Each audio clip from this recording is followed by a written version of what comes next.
আমরা এখন শিখব অলিক, ভুয়া, কাল্পনিক এবং অসমন্বিত ব্যয়। কখনো তোমার অলিক বলবে, কখনো ভুয়া বলবে, কখনো কাল্পনিক বলবে, কখনো অসমন্বিত ব্যয় বলবে। সব কিন্তু একই জিনিস। আচ্ছা, জিনিসটাকে আমরা শিখি। আচ্ছা, যেমন আমরা একটা উদাহরণ দিয়ে বুঝতে পারি, অবলেখকের কমিশন। ধরো আমরা আমাদের শেয়ারগুলো বিক্রি করতে পারতেছি না, তখন আমরা একজন অবলেখকের মাধ্যমে আমাদের শেয়ার বিক্রি করলাম। আচ্ছা, এখন অবলেখক কি করলো? আমাদের শেয়ারগুলো বাজারে, মার্কেটে বিক্রি করে দিল।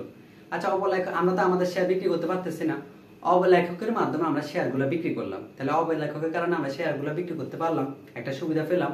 সুবিধা পেলে তো এটাকে সম্পদ বলা যায়। কিন্তু এই যে অবলেখকের যে কমিশন যতটুকু দিলাম, এটা কি আমরা বাজারে সেল করতে পারবো? এটা কি বাজার দর আছে? নাই তো। তাইলে যে অংশটা, এটার জন্য আমরা উপকার পাইছি, এটাকে সম্পদ বলা যাচ্ছে, কিন্তু এটা তো মার্কেটে সেল করা যায় না, এটা তো বাজার মূল্য নেই। সেজন্য এটাকে আমরা বলতে পারি সম্পদ, তবে ভুয়া সম্পদ বা অলিক সম্পদ। এগুলা সবগুলাই অলিক সম্পদ অথবা ভুয়া সম্পদ অথবা কাল্পনিক সম্পদ। হ্যাঁ, এগুলাকে আমরা অলিক, ভুয়া এবং কাল্পনিক সম্পদ বলতে পারি। কখনো কখনো এটাকে অসমন্বিত ব্যয় বলে। আচ্ছা, তাহলে অবলেখকের কমিশন হচ্ছে একটা ভুয়া সম্পদ। এছাড়াও আরো কিছু আছে, যেমন শেয়ার অবহার। আচ্ছা, শেয়ার অবহার কি? আমাদের যদি কখনো শেয়ারের গায়ে রেট মানে ফেস ভ্যালু থাকে 100 টাকা, যদি আমরা এটা কম দামে বিক্রি করি, আমাদের শেয়ারের মূল্য 100 টাকা, আমরা বিক্রি করলাম 90 টাকা, তাহলে 10 টাকা কম দামে বিক্রি করলাম না? এই 10 টাকা হচ্ছে যায় শেয়ার অবহার। কেমন? আচ্ছা, আর শেয়ার বিক্রির জন্য ব্যাংক চার্জ।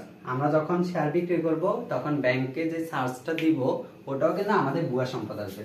কিন্তু এখানে একটা সাবধানতা আছে, শুধু ব্যাংক চার্জ যদি বলে খরচ হবে। আর যখন বলবে যে শেয়ার বিক্রয় জনিত ব্যাংক চার্জ, বা আমাদেরকে যখন শেয়ার যত মূলধনী কোম্পানির মূলধন অধ্যায়টা করব, তখন যে ব্যাংক চার্জ থাকবে বুঝে নিতে হবে ওটা শেয়ার বিক্রি জনিত ব্যাংক চার্জ। আর অন্যান্য অঙ্কের ক্ষেত্রে আমাদের ব্যাংক চার্জ বলতে খরচকে বুঝাবো। কেমন? আচ্ছা, আর প্রাথমিক খরচ। প্রাথমিক খরচ কি? আমরা যখন একটা প্রতিষ্ঠান রান করি প্রথম অবস্থায়, তখন আমাদের যে খরচগুলো সৃষ্টি হয়, ওটাই হচ্ছে প্রাথমিক খরচ। তাহলে প্রাথমিক খরচ হচ্ছে যায় অলিক, ভুয়া, কাল্পনিক অথবা অসমন্বিত ব্যয়। আচ্ছা, তাহলে অলিক, ভুয়া, কাল্পনিক সম্পদ কোনগুলা? অবলেখকের কমিশন হতে পারে, শেয়ার অবহার হতে পারে, শেয়ার বিক্রয়জনিত ব্যাংক চার্জ হতে পারে, প্রাথমিক খরচ হতে পারে। এইগুলা থেকে আশা করি তোমাদের একটা এমসিকিউ কমন থাকবে। হ্যাঁ, এইচএসসি বলো, অ্যাডমিশন বলো, আশা করি সবাই পারবা।